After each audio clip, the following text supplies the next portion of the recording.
I've got a tin of Alison's Easy Bake yeast. Right. I only found this out I think it was about a month ago, actually. I was having a read on the tin, and it actually tells you somewhere, once you've actually opened it, you need to store it in the fridge, which I never knew.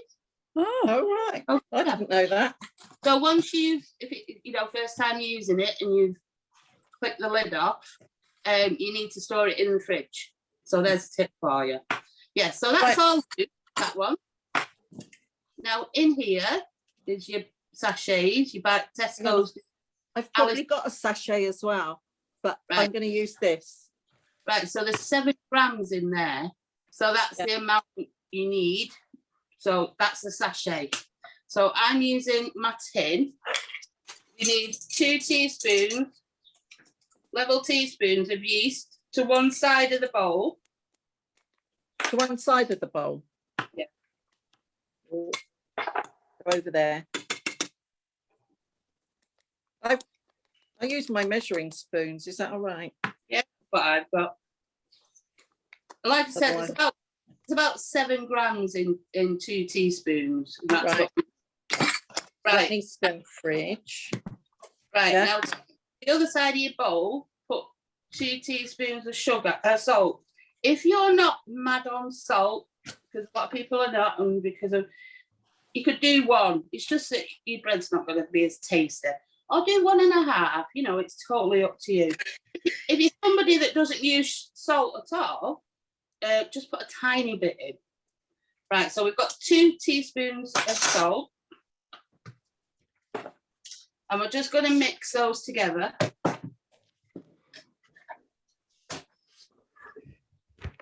The reason you put the salt and the yeast on separate sides is salt can make yeast sort of go flat. It doesn't, it won't help your bread rise.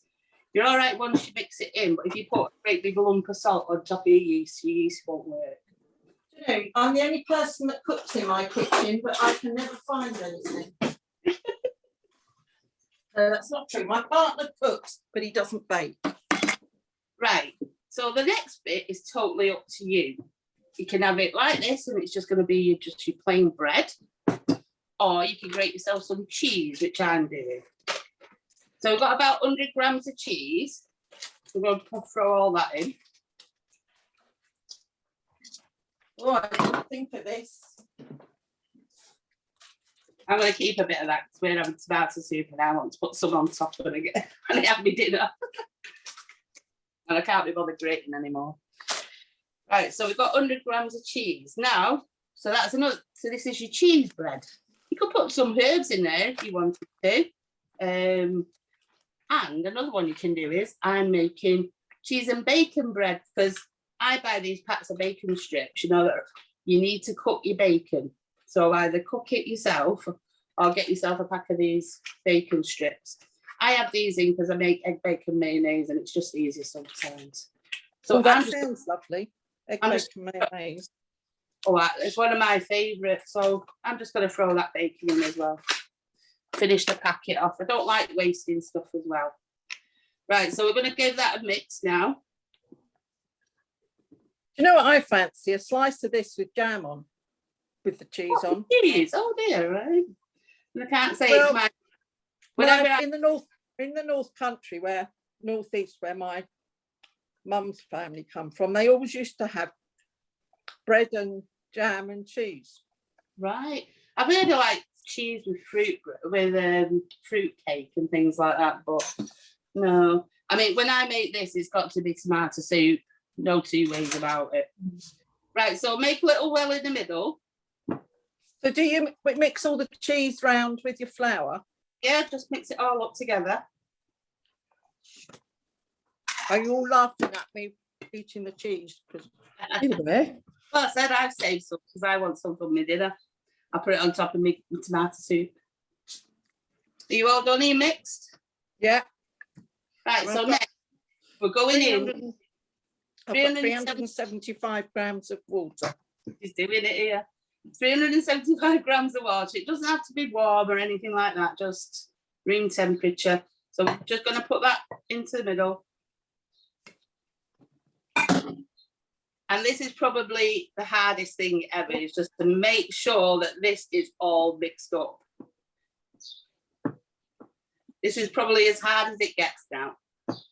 But that could be done in a mixer. I couldn't do that, but that could be done. I have a mixer. Yeah, Yeah. probably done in a mixer, yeah. Okay, great. But if you're doing it in a mixer, you need to put your dough up on. And you don't want it to be mixing too long because it's a no-knead bread. So you do have to be careful if you're going to use your mixer. You just want to bring it together. Okay. Great. Make sure you do put your dough up on, because if you use one of the attachments, you'll never Oh, get yeah. the Yeah. Sorry.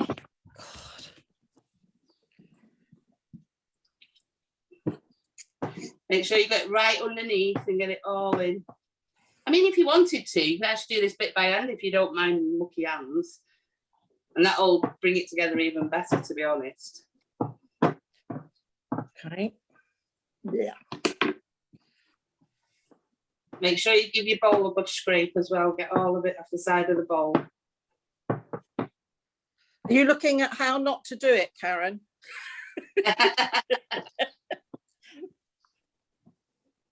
I think this will be a great excuse to get our new mixer out. Yeah, Oh, have you got a new mixer? Hmm. Ooh. Yeah, the other one started to smell a bit odd when we used it. So yeah, splashed out on a new one.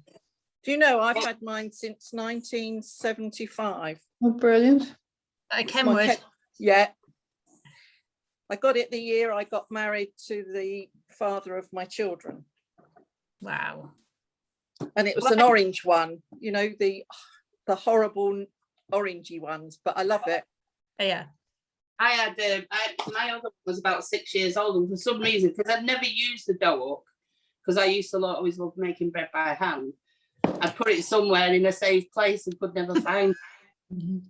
But then I actually won a new mixer the other week. Oh, brilliant.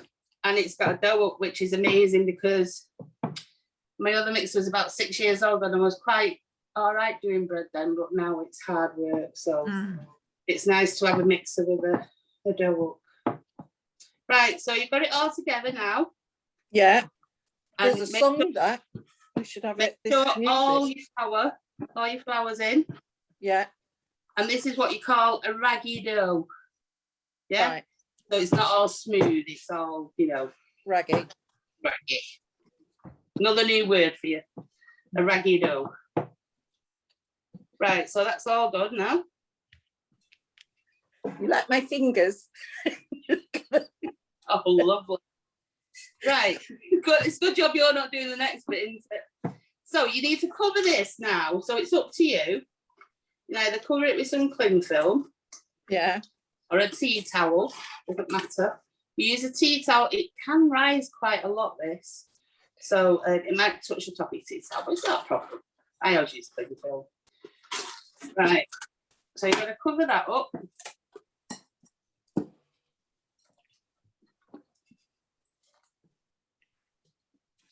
And that's it now. Oh. For 3 hours. So you've got two options here. You can leave it on your worktop for about 3 hours. Or you can make it up like this and you can bang it in the fridge and leave it overnight. So say like you think, oh, fancy bread in the morning first thing. It won't be first thing, it'll be about an hour and a half. But it's not going to take 4.5 hours. So it is good sometimes. And if you actually leave bread to prove overnight in the fridge, and you can actually leave it in a couple of days if you wanted to. If you do that, your bread will have a stronger taste as well. It gives it, because it's fermented more, the yeast. So it's totally up to you. If you go for the option of the fridge, so make it up as it is now, put it in the fridge, leave it in overnight or a couple of days, whichever. When you bring it out, it needs to come to room temperature. So it's got to be out for about an hour and a half on your top to bring it back up, which works with your tin. Because I've made this bread loads of times and loads of people have made it with me and everybody loves it. But I've had the odd few people that said, mine was raw in the middle. And the reason is, the one main thing about this bread is you need to get your tin really hot in the oven when your oven's warming up. So I'll tell you about that in a minute. Right, so we're back to our blue pizza moment now. So we're going to, you can have a rest and clean your hands now. So we're just going to put some flour on our top. You need quite a bit of flour because this dough is quite wet, and this is to stop it sticking to your top. So we'll just rub that out a little bit. Now, you see how big that is? Yeah? Now, I made this at 8 o'clock this morning. And that's how big it is now. Ooh. Ooh. Let me just wash my scraper. Now, because you've not kneaded this dough, it's very wet and it's very sticky. So if you've got a scraper like mine, it'll be ideal. And some a bit of a muscle if you're using a heavy bowl like me. And then you're going to tip this into the middle of your flour.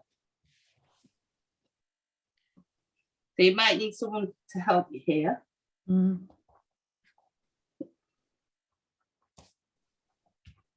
You see all the strands of gluten? Yeah. Yeah. Right. So we've got it on our top. Now, like I said, it's very sticky. So you could just do that, put it in your flour. And your hands, just get some flour, rub them on your hands.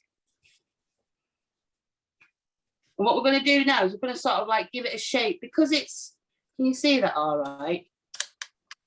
Yeah. Yeah. Because it's quite sticky and it's not been kneaded, you can't actually do a proper, you know, like an ideal loaf shape. But you can get it as round as you can. So what we're going to do is we're going to pick a side up and we're going to pull it over into the middle, right? And then make sure your hands are floury again. So that's that side come over. Then we're going to this side and pulling that side over. And into this one. And that into the middle. And then your last side. There we go. So that's basically your loaf shape there. My hands are quick like.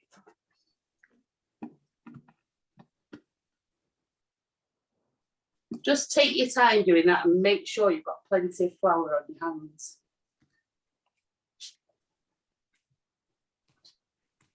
Now next, you want your baking paper and square up down in front. And now you've got to be dead quick now. So that needs to go onto there. So you can use your flipper, or if you've got something in the house. I mean, I have things that I use for baking that are flat. I have like smoothers, and if I've got one handy. I don't think I've got one handy. But if you're very brave, we'll try it. We'll flour our hands. Put a little bit of flour on the paper as well. You ready? Now you sort of want it upside down now. So what's underneath is going to be your top. There we go. Now just going to move that flour out of the way. And there's your bread. Now while it's on here and you put a bit of flour on and it's baking paper and it's not sticky, you could just get some more flour on your hands and you can push it into the shape that you want it to. Tuck it underneath with your neck with your fingers.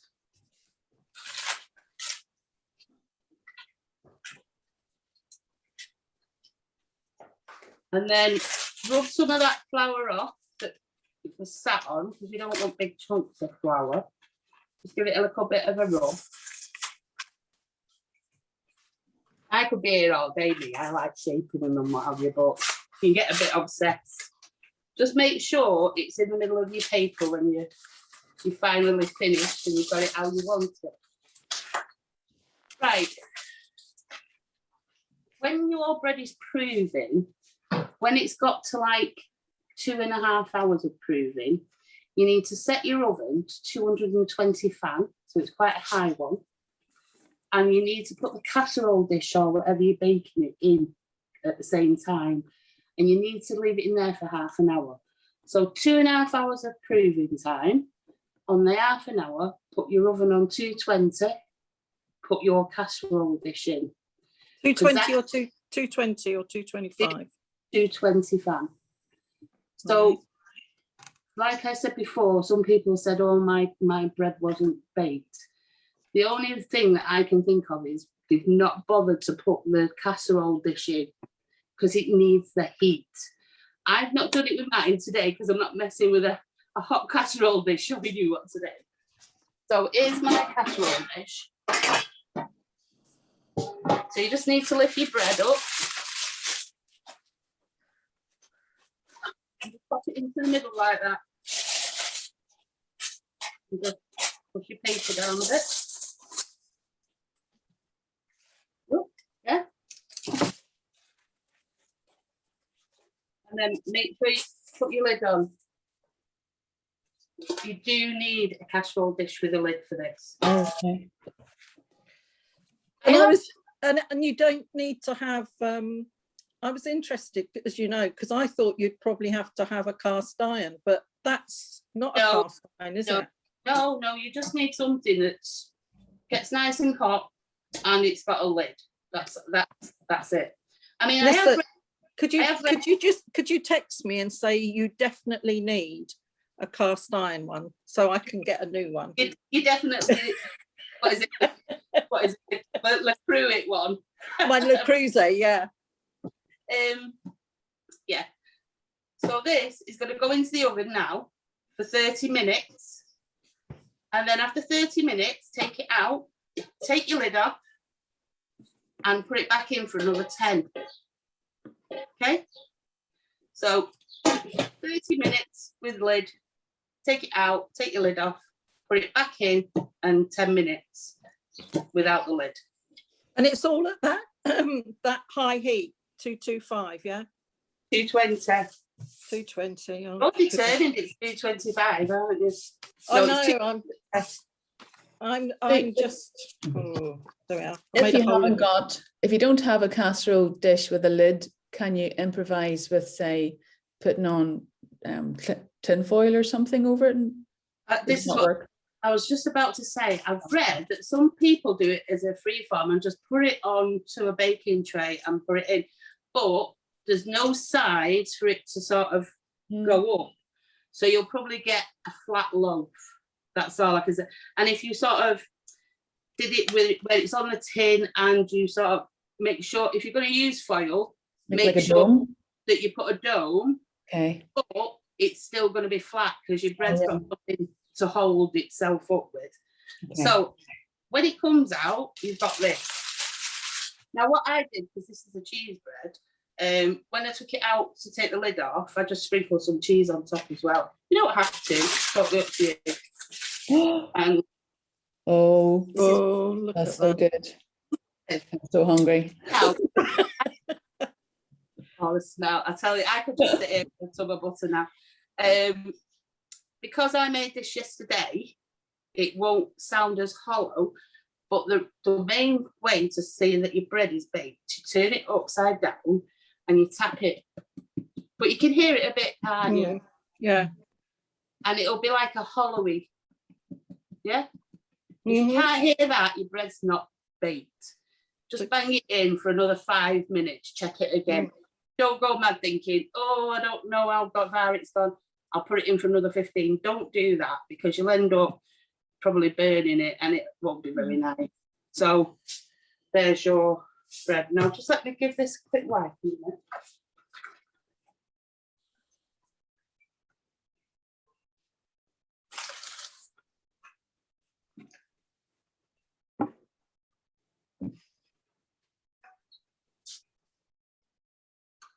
Right.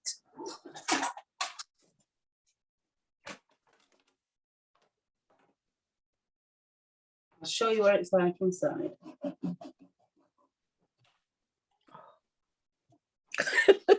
Karen's face. Oh, look at Can that. you see the cheese? Ooh. Lovely. God, that looks amazing. And you get these little pockets. It's very much, it's not like a proper texture of a normal loaf that you get because you've not kneaded it. Mm. You'll get these pockets, these old, and it's quite it's a quite a chewy texture as well, but it's gorgeous. Mhm. Lovely. So yeah, see how easy that is. I mean, if I was Just- making bread now, I'd be like trying to get my breath because I've been kneading for 10 minutes. But Yeah. I think that's it. It's I think if you haven't got a mixer with a dough hook, I think bread is one of those things that seems totally out of your capability. But with that, you can have homemade bread, and you know, it's sense of achievement, isn't it? Homemade. I think there's nothing nicer than homemade bread. To me, that's, I don't know, just the bee's knees homemade bread. the thing I tell you, I always tell this story. When I was little, my mum, there was I can't remember if it was a coal strike, but bread was really hard to get hold of, and everyone had to make their own bread. And I remember my mum, because my mum, totally the opposite to me. If she had to go in the kitchen, it was like, what? Even at meals, you know, it was like, if it wasn't cooked in the chip pan and a fried, it was like, no. So she had to make bread, and oh my God, we knew about it. In fact, she was scared of going near the bread because it was like, I just made that and I'm not making another one till so, you know, it was like, so she actually put me off making bread. And then a few years ago, I have a friend called Peter, and he's a baker, and I found a video of his, and Maggie was here, my granddaughter. I said, oh, come on, let's go on, we'll try making a loaf of bread. And we did it together. We both did one each, side by side. And you know what? It was one of the nicest things ever, because we were both learning together. And we had a gorgeous loaf of bread at the end of it. I followed. That's why I think these bake-on videos are brilliant, because you can't always see when you're on your own, even though you're following a recipe, you can't see what it's supposed to look like. You're not sure. You know. Whereas if someone's showing you like these, you can see what it actually looks like, and most people will tell you if there's things that go wrong. It's like I said before, someone said to me, oh, I made it and it wasn't cooked in the middle, and I honestly think it's because she didn't do the tin thing. You really need that thing hot. It's like when you see people go, oh, I tried your recipe and it wasn't very good, but I put something else in it and I took some of that out, and you know, I show you what I do, and I show you how it comes out. If you're going to change the flour or the butter, or you're going to put something in, it's going to change the recipe altogether. So, you know, it's not going to work. So and like I said, I do love making bread, and I do like the feel of the kneading. And I think when you're learning, you need to do a lot of things by hand first to know what to look like when it's in a mixer. It's like you can do a Victoria sponge in a mixer. A mixer makes everything tons easier. I'm one of the best because I know I can go and have a brew. I can wash my pots while my mixer's going on. But if I'm making a Victoria sponge and I've got it on too high, that sponge is going to be like a brick. You know, you've got to know what you're doing baking before you actually use a mixer, I think. And if you see me with Phil, who was on the Bake Off, Phil Thorpe, and we have this bit of banter because he always goes mad that I won't let him use anything electrical when we're doing a live. The only time I use something electrical is like a pavlova, which you can't help. You either need a mixer or a mixer, and if you're whipping up cream, because I can't whip up cream by hand. I'd need gas and air after I whipped up all the cream. So then I understand, but I think personally, you have to learn to do it by hand. And this is what I say, I'm not going to go on and do a live with my mixer on, because that person might not have a mixer, and you can't see what's going on in that mixer. Whereas if I'm like doing this and I've got a see-through bowl, you can see what you know what's happening. So I do think it's a good thing to learn as much as you can by hand. I mean, I think I was doing it all by hand for about a good 2 or 3 years before I bought myself a little cheap hand mixer. And it was like, oh, this is good, you know. But I do enjoy stuff doing it by hand, and I think a lot of stuff is a lot better by hand, you know, as in if you're doing a sponge.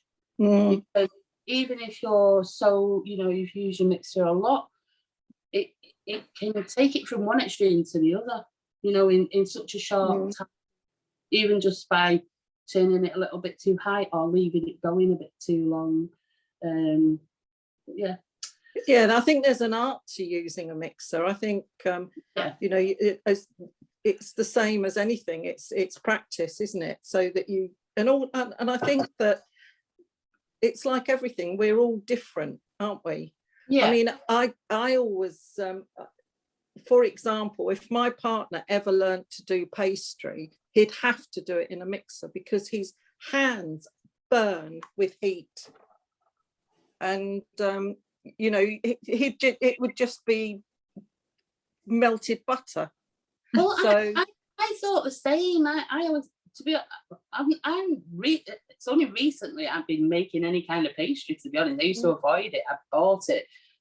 I won't even make puff pastry. I've done it once for the bake-along, and that was it.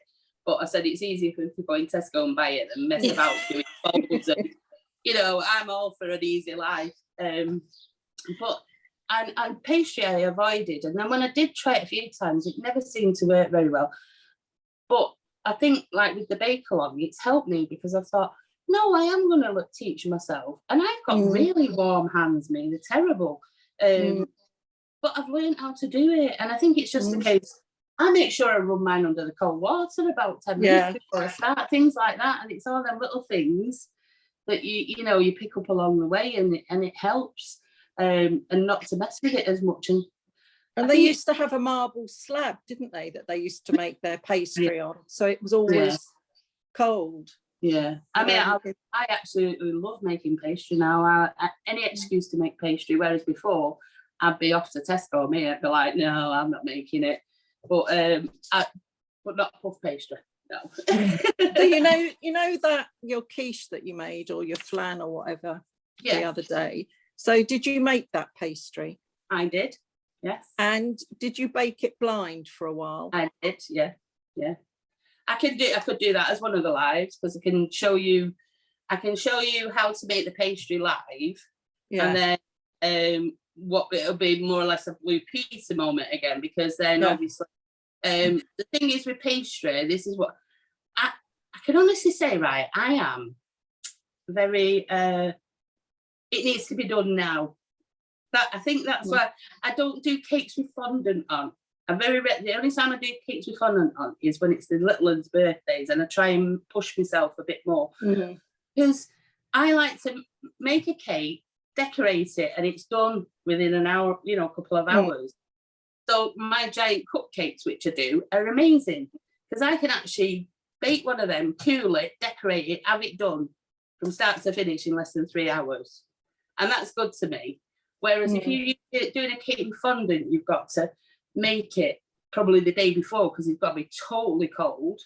Then you've got to crumb it, you know, buttercream it, crumb coat it.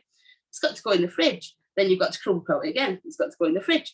So like 3 days later, you're still messing with the cake. And I just can't be dealing with that. And I think I needed to get into my head. It's very similar with pastry. You can't rush pastry. You make it needs to go in the fridge. It needs to, you know, it needs to breathe a little bit, and start messing about with it and banging it in the oven as soon as you made it. You're going to have half a pastry case because it's shrunk, because you're not giving it time to rest. So I think I've taught myself with pastry that I need to take my time. So I've learned, so this is my way of thinking, when I'm making a quiche now, I actually make the base the night before. So then I can go virtually straight into blind baking it, filling it, and it's in the oven. And that works for me, you know. So that's my way of dealing with having to wait for pastry. So when you make it the night before, do you actually then roll it out and put it in your case, or do you and leave it in the fridge rolled out in your case? What I do is I make it, I actually put it into the case, but I don't cut it, I don't trim it, and then I leave it on a tray in the fridge overnight, and then when I take it out, I trim it then. Some people trim it when it's all finished and baked, but I like to trim it before because I don't like all the crumbs all over the top of it. So yeah, I just do that. Then I blind bake it. So if I was doing it alive with you, it'd be, I'd show you how to make the pastry. Then I'd tell you, like, obviously you've got to leave it to rest and things like that. And then what I'd do is I'd have one ready that was blind baked, and then show you how to cook it and how to cook it. So yeah, that's a good one if you want to learn pastry. So like I said, I love making it now. Absolutely love making it. I like doing apple strudel with phyllo pastry. Oh, but I buy that. Oh God, I do now. Yeah, I do. I mean, it's just couldn't do that, could you? I do a chicken and mushroom one with a phyllo top on. That's nice. Oh, that sounds nice. I actually made jam roll. Sorry, are you all right, Lisa? Starting to fade. I was going to say. Yeah. Still listening. I made a jam roll with Polly a few weeks ago. That was the first time I made that in years. So that was nice as well. What did you make? What pastry did you use? Or did suet with it. Suet pastry. Suet pastry. I used to love. Did you used to? Well, you said your mum didn't cook, but my mum used to make the most wonderful spotted dick. You know, they used to wrap it all in the muslin and put it in the water. And she used to do a bacon and onion one. Oh yeah, I think it's Rob. I think Rob's mum. She does one that's done in muslin. I think that's an onion and some kind of onion one. I don't really know how to do the. I follow someone on Twitter called Bread Ahead Bakery. Yeah. And in the lockdown, they did a lot of lives as well. And I've learned a few things off them, like they do a no need for capture. That's lovely. Then the jam roly-poly, that was off there. So it's, you know, you pick things up as you go along, and then maybe you do something a little different and try it yourself. And his classes are quite expensive though, aren't they? If you want to do their bit, but they aren't, because you've got someone that's knows what they're doing, and the results are fantastic and whatever. And I mean, you know, when he takes you around the back of the shop, I mean, it's huge, isn't it? You know what? Have you seen it, Karen? I've never been. You ought to go and have a look. He's in Borough Market, you know, in London, Borough Market, where they had all the stabbings and horrible things like that. And he's got another outlet, whatever. He's got this huge bakery, and they churn out the most amazing quantity of things, but it's all carefully done. I won't be a minute. I'm just going to put my tin in the oven. It's just that my bread's going to carry on proving, and I don't want it to. So I need that to go in there for half an hour.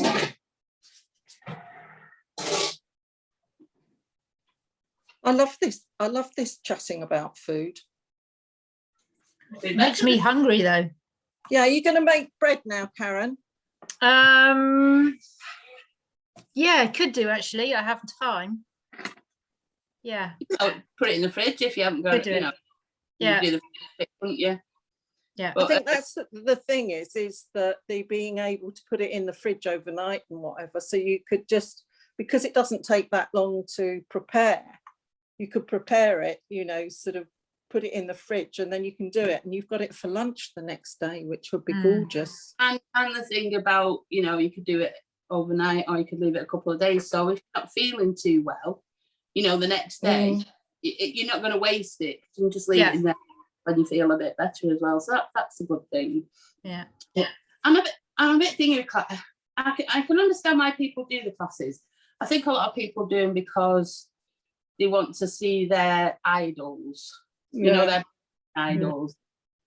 Personally, I wouldn't be able to justify paying £100 or more to stand in it. Yeah, they're very expensive. Most of them are £100 and over. I think he's got a particular market in mind, though, hasn't he? But I think it's a lot of it is the yummy mummies, I think. You know, sort of. Like I said, I mean, a lot of them are, you know, like me. I used to go to the cake and bake shows and things like that. Yeah. And you go and watch your favourite baker on the stage while they make something. And obviously you sat in a room with a lot of people and, you know, you don't really get... So I can understand the personalised bit about you're in that with them and you're actually making it physically. But I just think, you know, you could actually go on YouTube if you're, you know, I think as a baker, I'd rather go on YouTube and find a decent video and follow that. But I think the ones that do the other type is because they're actually doing it because it is that person. Yeah, full kudos thing, isn't it? You know, it's like me doing these now. I mean, anyone can go on and watch it. You know, I mean, I don't mind that. I think it's nice to share what you know. I actually got approached last year by someone, and they do cooking, and they asked me if I fancied doing a baking one, you know, with them. And I was like, oh yeah. And they were like, oh, I'll send you all the details, and we'll do a Zoom, and we charge this. And I was like, no, I don't feel right doing, you know, I just. But I think at the end of the day, it's personal preference, isn't it? You know, I just think it's very generous of you. It is indeed.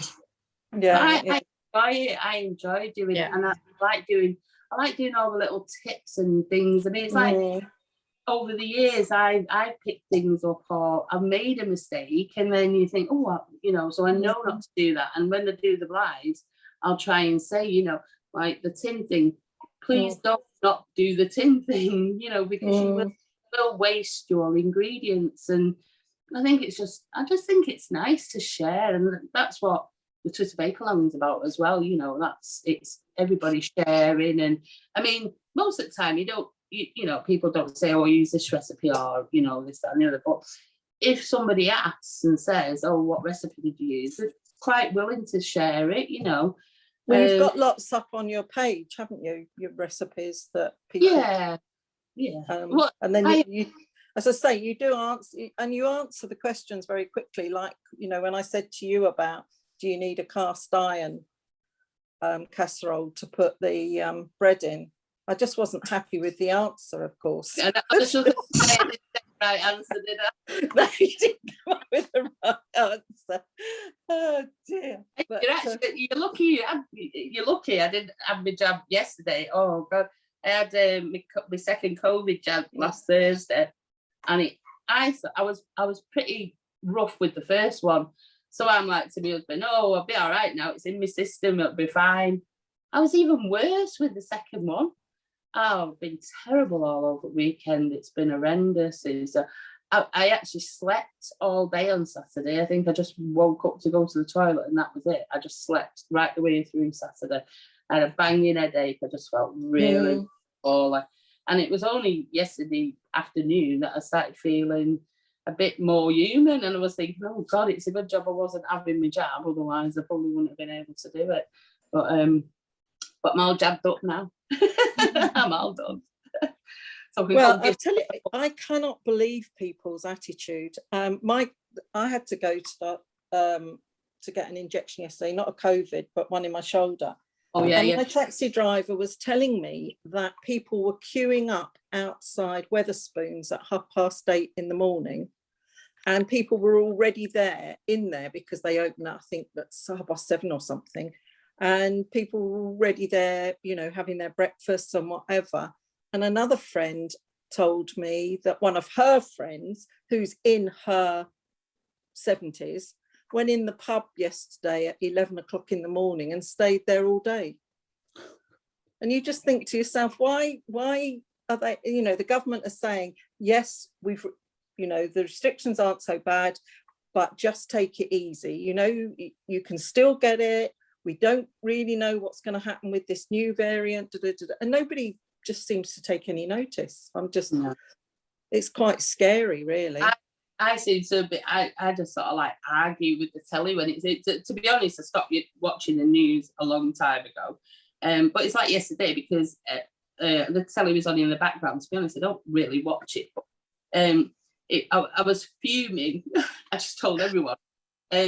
This morning was on, and they sent that Alison Hammond. They'd sent her to, I don't know, wherever it was abroad, for one day, just so they could show that she got on a plane and got there and then was having a drink by the pool. And I was like, you're taking all that risk. I know they're having the COVID test while they, you know, before they go and come back. But in that 24 hours, how many people will she meet? Do you understand what I mean? And then I think the problems that could cause to not just her, but her own little bubble, you know, just for a bit of telly. And I'm thinking, people's minds are not right. Some people's minds are just not. I mean, it's my birthday next Monday, and we actually, there's a restaurant opened at the bottom of our road, and it opened, I think it was the week before my daughter's birthday, just over a year ago. And we took her, it was just before COVID, it actually happened the week before we went into lockdown. And the poor place, it had only been open like 2 weeks and was shut. And so it's not been open since. And obviously they've opened now. And my son says, oh, you know, we'll take you for your tea and everything. And I know it's nice and I want to help and everything, but deep down I'm thinking, it's just a meal, you know, and we are actually going. I'm going to be good. And but I said, like, me and my husband both had our jabs down, both of them. But I just think there's going to be certain things where you think, do I really need to do that? You know, is it necessity? You know, I'm in my head at the moment, I'm still going to school with my mask on.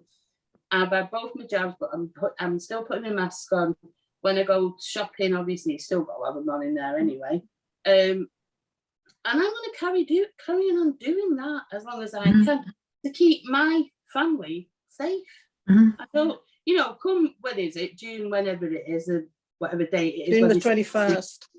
I don't care. I'm going to still wear my mask. I don't care. You know, I want to make sure that my little bubble are safe as much as I can. I mean, I've been worried about doing the school runs because the amount of people that won't wear the mask, that have said, you know, I'm not wearing it. Why should I wear it? Why should I do as I'm told? Why not? Why can't you? Why can't you think of your own family if nobody else? Because then I panic when I see Teddy, because obviously he's in his class, and you see the parents and they're all ganging up together, having a chit chat and that. And I think that's spread out into, you know, and my head, I just can't cope with some of it. I think until it touches you, I don't think people are. I mean, we were unfortunate in as much as in right at the beginning. I think it was February 2020. My cousin died. He was diabetic, but he was only in his early 50s. And I think that has totally coloured how I think of it. And my grandson, bless him, he's a healthcare assistant in the theatre in our local hospital. But they closed the theatres down basically. So he offered to do night duty in the COVID ICU.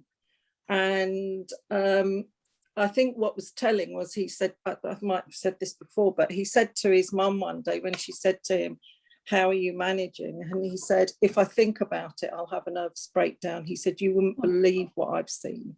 And I think that until it touches you and you hear things like that, I think people are sort of thinking it's not going to happen to us, you know, we're not going to get it. Like with me, it's settling. I mean, I've been open with it. I thought I was quite, you know, level-headed and things like that. But as soon as I couldn't see the grandkids, that was it. My head had gone. I was like so stressed out. And then when they said we could do the bubble thing, and obviously I look after him, it was like, to me, that's all that mattered then. It was like I didn't care what I just said to everybody, if you want to go and do whatever you want, just don't come and get in my bubble. And we've tried to do the best we can. My husband works outside. He's a window cleaner. Now my son and his other half, they both lost their jobs last year through COVID. They lost their jobs. Luckily, so they went from getting engaged and just about to go and move into a house to losing everything, the jobs, the house, everything. Terrible. Luckily, my husband's a window cleaner, could work outside, so he could carry on working. And basically, at some point, he was looking after all of us. He was the only one bringing some money in, you know, for a certain amount of time. And it was like, he kept saying, well, as long as I can work, it's great.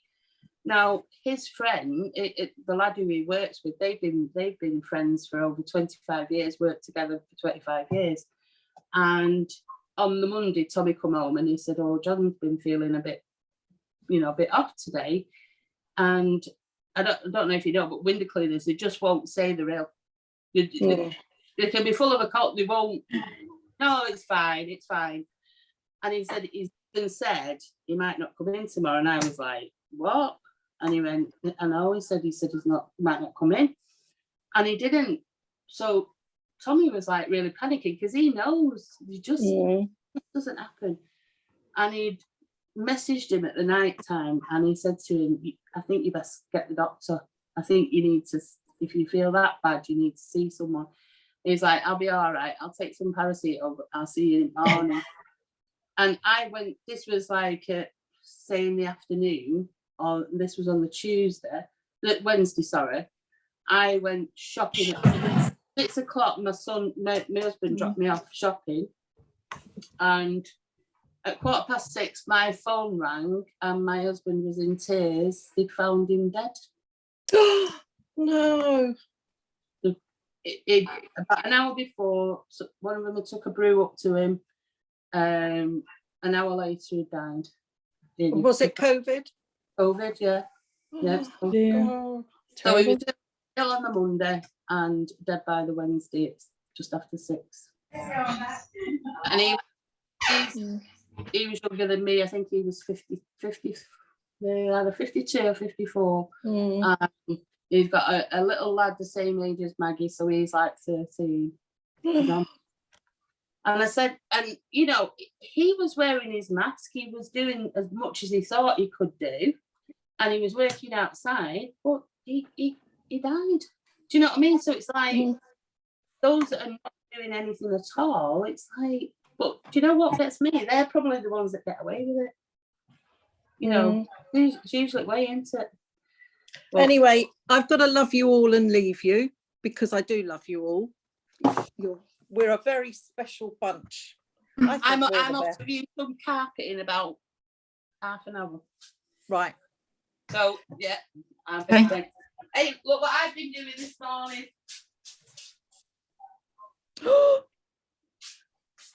More duffins. Muffins are amazing and they're so easy.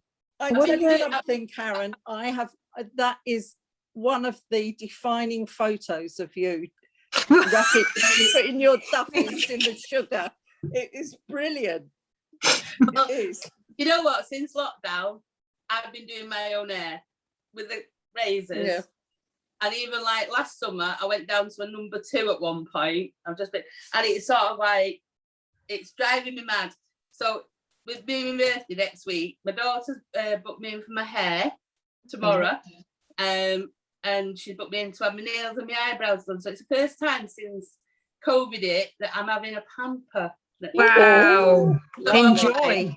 Yeah. Lovely. can't wait. So yeah. Well, enjoy, and I'll let you know what the bread tastes like later. Yeah. I hope you enjoy it. Don't forget. Yeah, to put- it's the thingy's got to go in at 2, it's and in. then approximately 2 for half an hour, and then I'll be off. And Yeah. then half an hour to bake, and then 10 minutes without the lid. So 40 minutes. And we'll be in touch about more baking sessions. Yeah, Yeah. Karen? in the next couple of days, I'm going to get in touch with Debbie. Yeah. Debbie, I should say, who writes, and might try and do a rights one next time if we can work it out before, and I'll sort some dates out with you. Well, also, Okay. I was Cool. yeah, that would be good. I think that's would be helpful for people that feel it's just one step too far if they've got to do everything from first principles. Mhm. I see Oh. Lisa nodding. Yeah, you feel Well, that? I've got to go soon as well, but I used to bake as a child. My mum and I used to bake and every Saturday, and I know exactly what Nana was saying there about, you have to learn by hand, and you just learn by looking, and you have a recipe, but to look at something, does it need more of this or less of this or whatever? Yeah. So I've kind of like a background of that, and that's what frustrates me at the minute, because I can't, and I love to bake. Mm. And I love to do, there's nothing like it. And the No. real achievement, and then it's hoovered up by the children in 2 minutes. And I loved, but seeing that today, I thought this is going to be great. And I just can't wait to see my kids. It'll be gone. Yeah. So, and thank you so much, because it means it's accessible to me, and I feel I can do it now. So I'm going to hunt for a casserole with a lid. That's my dream. On a mission. Great. My friend got one off, what's it called? The main thing, everyone. Amazon. Amazon, and it was only a tenner, so it's not too bad. So go and put casserole dish in at Amazon and see what comes up. It was exactly the same, like that one. Amazon. exactly the same one as mine for a tenner on Amazon. Yeah. Is that it? And then your casseroles and everything, and then casserole and dumplings. We could do that one day. Oh, I love Yeah. dumplings. Anyway, Yeah, I have love to go. dumplings.